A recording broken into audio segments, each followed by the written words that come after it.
Hello there, I'm Shiraba Mansoor. You are now watching English News at 5. The severity of COVID-19 impact on business is unprecedented. Weak economic and financial results, supply chain distributions and demand cutbacks are challenging most sectors, including SMEs. Such, nearly 70% of SMEs in Sarawak have been affected since the outbreak. Therefore, the Sarawak government has allocated 50 million ringgit for SMEs in Sarawak under microcredit scheme. Deputy Chief Minister Dato' Amar Awang Tengah Ali Hassan said the allocation is part of the Sarawak government's initiative in making sure the SMEs can continue to support their families. In fact, SMEs, he said, have contributed greatly to the country's economy and the country's gross domestic product. He added most business entities are from the industry. Kerajaan Persekutuan telah pun melancarkan pakej prihatin dan penjana. Kerajaan negeri kita telah pun melancarkan pakej Sarawakku Sayang. 4 pakej. Di mana kita telah pun memperuntukkan peruntukan yang agak besar daripada kerajaan negeri itu. 1.74 bilion ringgit. Termasuk untuk membantu para PKS kita. He said this at the Jom Register Business Sarawakku Sayang program in Limbang. Applicants who have applied for microcredit scheme and approved this year do not have to pay interest for up to 3.5 years. Tahun ini,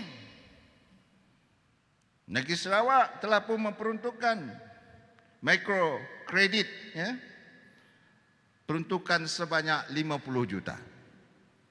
Seperti yang dikatakan oleh Datuk Nordin tadi. Dan microkredit ini terbuka untuk semua kaum. Ianya tidak tertumpu pada satu-satu kaum saja. Bumi Putra, bukan Bumi Putra juga boleh menikmati kemudahan ini. Tahun depan insya-Allah kita akan tambah lagi sebanyak 50 juta. The status of cannabis as a dangerous drug in Malaysia remains unchanged despite the United Nations' recent decision to reclassify the drug as less-risk narcotics. Home Minister Datuk Sri Hamzah Zainuddin asserted that the decision doesn't change the status of cannabis control and all cannabis-related materials in Malaysia. Walau bagaimanapun, dengan jumlah yang kecil ini pun, saya percaya ia akan dapat memberi keceriaan yang besar dan selain daripada itu dapat memberi kemeriahan kepada mereka-mereka yang akan hadir. Karena di tempat tapak sambutan akan juga diadakan seperti tahun-tahun lain berbagai jenis aktiviti-aktiviti yang menjadi kesukaan belia. He said this via a record that was uploaded on his Facebook site.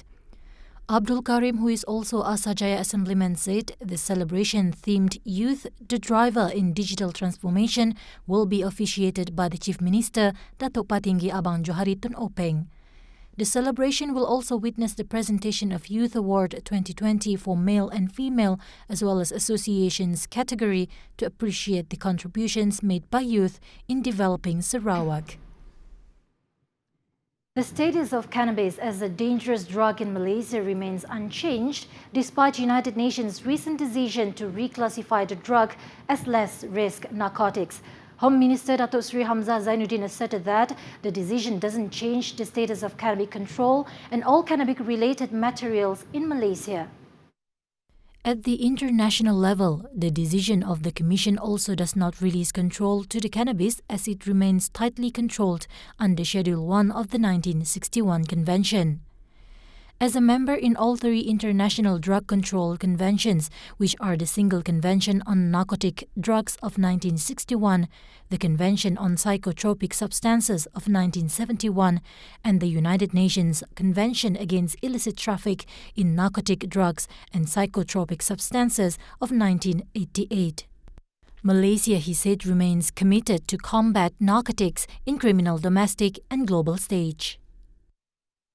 A total of 5,835 cartons of cigarettes and 3,636 boxes of various brands were disposed at Kemuyang dumping site in Cebu.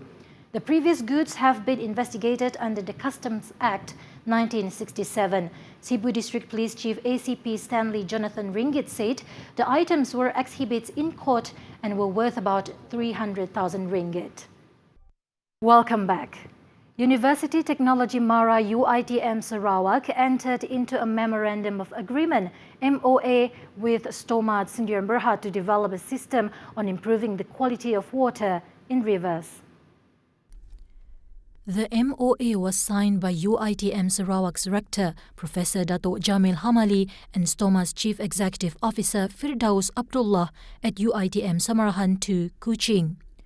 Under the MOA, both parties had agreed to carry out collaborated researches through the exchange of staff and students, as well as in other related fields as set forth in the memorandum. The main objectives of this MOA is to carry out, conduct, and assess the findings and development of a biological treatment plant process and methodology, a system to improve the surface water quality in rivers using biological treatment. Jamil said the commercialization of products developed from these researches would not just benefit UiTM and Stoma, but more importantly, the water industry. He added the memorandum would not only strengthen the partnership between the two parties, but would also benefit the community. Maintenance works for Third Mile Flyover Kuching will take place on December 5th to 6th and December 12th to 13th. Hence, road users are advised to use appropriate alternative routes within the periods. Public Works Department JKR in a statement say the maintenance and closure will start at 8 a.m. and end at 8 p.m. Therefore, road users are advised to adhere to traffic signage and management during the maintenance works.